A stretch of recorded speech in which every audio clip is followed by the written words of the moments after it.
السلام علیکم.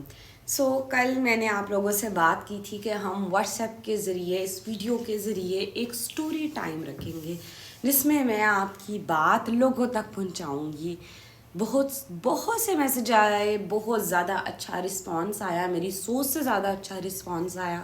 بہت سے لوگوں نے بہت سے سجیشنس دیے ہیں, بہت سے لوگوں نے اپنی سٹوریز سنائی ہیں, میں نے ان کو اسکرین آؤٹ کیا ہے. آج ہم بات کرنے والے ہیں ایک ایسی خاتون کی جو کہ ہیں تقریباً 26 سال اور شادی ان کی ہوتی ہے 18-19 سال کے درمیان. شادی شدہ زندگی ان کی بہت بہترین تھی, 2 بچوں کی ماں ہیں وہ. اور جیسے ہی 25 سال کو وہ ٹچ کرتی ہیں, ان کے ہسبینڈ جو کہ باہر تھے, ان کو لیور کا ایشو ہوتا ہے اور انہیں واپس آنا پڑتا ہے. اس کی تھوڑی سی بیک گراؤنڈ سٹوری یہ ہے کہ جب یہ بچی جو ہیں پڑھ رہی تھی, وہ میڈیا پڑھنا چاہتی تھی.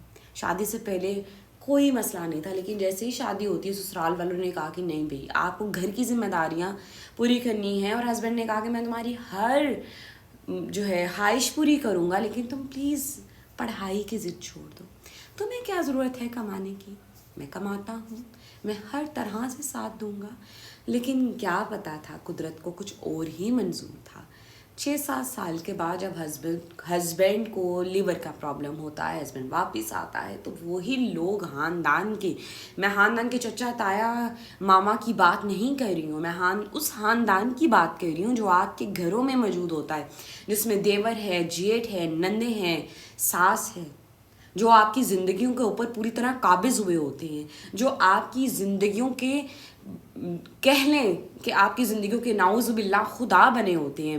لیکن جیسے ہی ہسبینڈ بستر پہ پڑتا ہے, وہ جتنی جمع پونجی تھی وہ نندوں کی شادیوں پہ لگ جاتی ہے, دیوروں کو سیٹ کرنے پہ لگ جاتی ہے, اور جب اپنے بچوں کی باری آتی ہے, اپنی بیوی کی باری آتی ہے, اور ٹاپ اس سے کہ اس کی اپنی صحت کی باری آتی ہے, تو یہ سب لوگ آہستہ آہستہ اس چیزوں سے, اس کہہ لیں کہ فریم سے نکلتے ہوئے نظر آتے ہیں. پھر کوئی نہیں ہے جاننے والا, پوچھنے والا, گریبان پکڑنے والا کہ آپ نے یہ جو فیصلے کیے تھے زندگیوں کے, اب بھگتے. اب آپ اپنا سونا بیچیں, آپ اپنی جائیداد بیچیں اور میرے شوہر کا علاج کروائیں. کوئی بھی نہیں ہے. اور آج وہ ہماری بہن کیا کر رہی ہیں, پڑھی لکھی بندی جس کا مستقبل بڑا اسٹرانگ تھا اگر وہ میڈیا پر جاتی, آج وہ لڑکی ایک اسکول میں جاب کرتی ہے, اور آپ کو اور مجھے بڑی اچھی طرح پتہ ہے کہ اس اسکول کی جاب 15,000 سے اوپر کوئی نہیں دیتا ہے. اس میں بچوں کے ڈائپر آئیں گے, دودھ آئے گا, یا آپ بستر پہ پڑے ہوئے شوہر کی یہ عادت کی جائے گی, اس کو ڈاکٹرز کے پاس لے کے جایا جائے گا. آج تو ان ڈرائیو بھی 1,000 سے 2,000 سے کم نہیں آتی ہے. تو اب آپ نے اس سٹوری سے کیا سیکھا ہے, آپ نے مجھے یہ بتانا ہے. کیا تعلیم روکنا عزت کی بات ہے, یا تعلیم فروغ دینا عزت کی بات ہے؟